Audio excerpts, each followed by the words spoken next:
അമേരിക്കയുമായി ധാരണയിലായ സമാധാന കരാർ അഥവാ ധാരണാപത്രം ഇറാന് അനുകൂലമായ നിരവധി ഉപാധികളാൽ സമ്പന്നമാണ്. ധാരണയനുസരിച്ച് ലെബനൻ ഉൾപ്പെടെ എല്ലാ മുന്നണികളിലും യുദ്ധം ചെയ്യുന്നത് നിർത്താൻ ഇരു രാജ്യങ്ങളും സമ്മതിക്കും. അതായത് ഇസ്രായേലിനും ലെബനാനിലെ ആക്രമണം അവസാനിപ്പിക്കേണ്ടി വരും. ഇത് ഇറാന്റെ സമ്മർദ്ദ തന്ത്രത്തിന്റെ വിജയമായാണ് ലോകം വിലയിരുത്തുന്നത്. 14 പോയിന്റുകളടങ്ങിയ ധാരണാപത്രത്തിലെ മറ്റൊരു ഉപാധി ഇരു കക്ഷികളും പരസ്പരം പരമാധികാരത്തെ ബഹുമാനിക്കുകയും ആഭ്യന്തര കാര്യങ്ങളിൽ ഇടപെടുന്നത് ഒഴിവാക്കുകയും ചെയ്യണം എന്നതാണ്.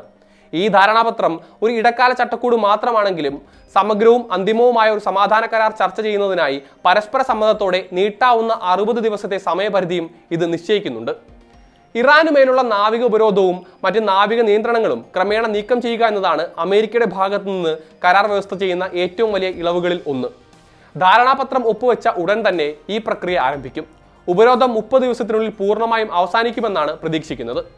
അന്തിമ കരാറായാൽ ഇറാനോട് ചേർന്നുള്ള പ്രദേശങ്ങളിൽ നിന്ന് US തങ്ങളുടെ സൈനികരെയും പിൻവലിക്കും.